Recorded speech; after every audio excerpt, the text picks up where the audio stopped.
Ethan Cole had spent most of his adult life in places few people ever see. For nearly 2 decades, he worked deep inside protected African reserves, documenting wildlife where human presence was rare and often unwelcome.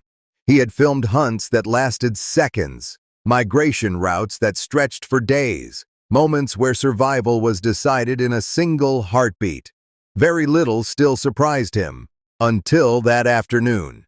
The sun stood high above the savannah, draining the land of color and movement. Ethan rested beneath the sparse shade of an acacia tree, scanning the landscape for his next location. The air was still, almost lifeless. Then something shifted. Roughly 200 meters away, a shape moved where nothing should have been moving at all. Instinctively, Ethan lifted his camera and zoomed in, and froze. On the screen stood a male lion, young but barely recognizable as one. Its body was unnaturally thin, each step unsteady, each breath labored, and wrapped tightly around its midsection was something that did not belong there: a black rubber tire. The lion staggered forward, stopped, then swayed as if the ground beneath it had vanished. For a moment, Ethan thought it would collapse right there. Instead, it forced itself to take another step.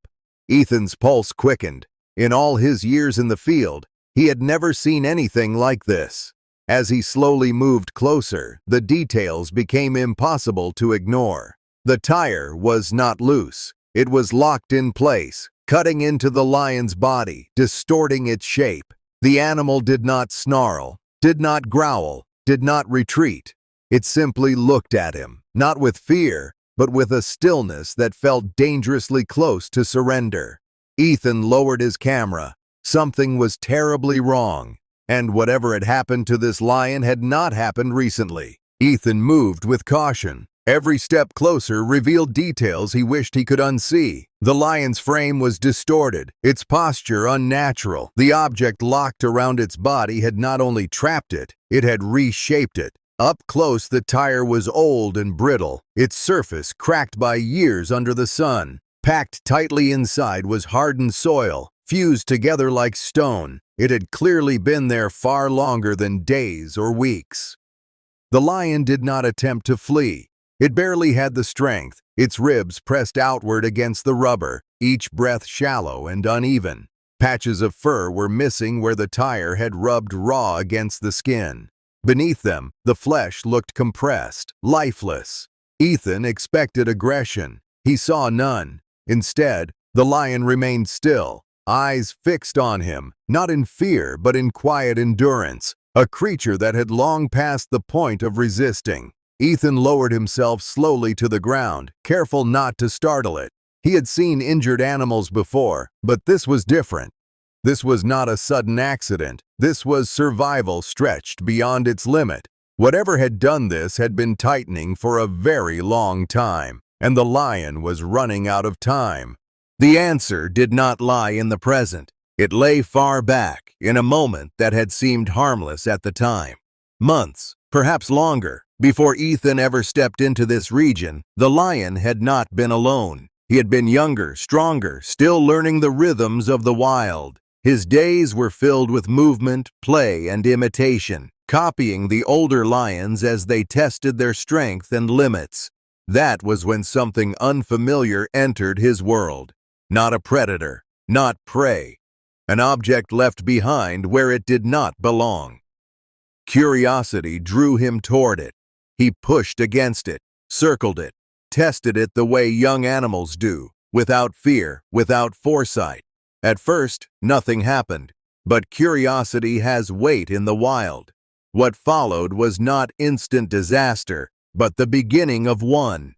The object resisted, then held. The more the young lion struggled, the less it yielded. Panic replaced play, and instinct took over too late. Others responded to the sound, shapes moving, voices calling, but strength alone could not undo what had already tightened its grip. The moment passed, life continued, and the trap did not let go. From that day forward, the lion grew, the object did not. What began as inconvenience slowly transformed into restriction. Movement became harder, breathing less natural. Each passing season turned a mistake into a sentence that could not be escaped. By the time the lion stood alone in the present, the past had already shaped every breath he took. What followed was not sudden. It happened slowly, quietly, until it could no longer be ignored. As the lion continued to grow, his world began to change. Movement that once came naturally required effort. Speed faded, balance faltered. The others moved on while he lagged behind, each step heavier than the last. Food became uncertain. When the group fed, he arrived late. When they moved, he struggled to keep pace. Instinct does not wait for the weak. Over time, the distance grew, not measured in meters, but in silence. The sounds of the group faded into the background, replaced by long stretches of emptiness. Eventually, the lion found himself alone, not driven away in a single moment, but left behind as life continued without him. Survival became a calculation. He followed the trails of others, watched from a distance, endured on what remained after stronger animals had already taken their share. Seasons passed. The weight around his body grew heavier. Rest brought no relief. Sleep came in fragments. Even breathing demanded effort. Still, he lived, not because life was kind, but because instinct refused to let go. By the time Ethan encountered him in the present, the lion was no longer fighting to thrive. He was fighting simply to remain. The past faded. The present demanded attention. Ethan knelt beside the lion, aware that every minute mattered. The animal's breathing was shallow, uneven, each rise of the chest slower than the last. Whatever strength had kept it alive for so long was nearly gone. He reached for his water bottle. Carefully, he poured a small amount onto the dry ground. The lion tried to lower its head but failed. Its body no longer obeyed simple commands. Ethan cupped water in his hand and brought it closer. The lion responded weakly, barely lifting its tongue. It was enough to confirm what Ethan already feared. This was not a situation that could wait. He stepped back and activated his satellite phone. Coordinates were transmitted. A response came through, calm but distant. Help was on the way, but not immediately. Ethan looked back at the lion. The savannah was silent in a way that felt wrong. No birds, no movement, only the slow passage of time and a body stretched beyond endurance. He stayed close, not knowing whether help would arrive in time, not knowing whether the lion could last that long. All he knew was this: if nothing changed soon, the story would end here. The waiting did not go unnoticed. A sound carried across the open land, low, distant, wrong. Ethan turned instinctively, scanning the horizon. Movement appeared where there had been none before.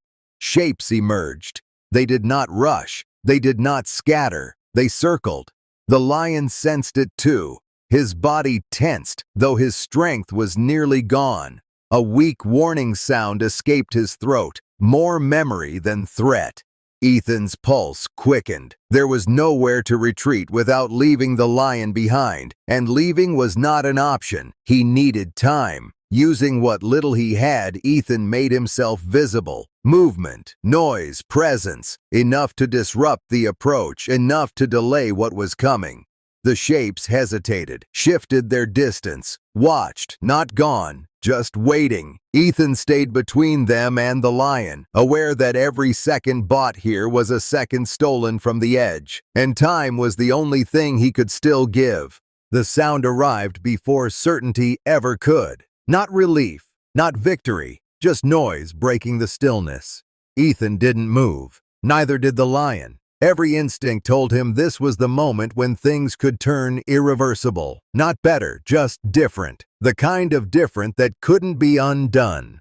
Hands moved around him, quiet, measured. No rush, no reassurance. No one said it out loud, but the truth was obvious. This wasn't a rescue yet. It was a gamble. The lion shifted slightly, reacting to movement it didn't fully understand. His body trembled, not in resistance, but in confusion. Years of endurance had trained him to expect pain, not release. Ethan stayed close, grounding himself in the only thing he could control: presence. Whatever happened next wouldn't erase what the lion had endured. It would only decide whether endurance still had a future. The work began, slowly, carefully, and without promise. The savannah did not react. No sudden movement, no dramatic change, just breath. Deeper than before, but still uncertain. The lion remained where he was, adjusting to a sensation his body no longer recognized. Space, absence, the unfamiliar lightness where pressure had once existed. No one urged him forward. No one followed. Ethan stepped back. This was no longer his moment to shape.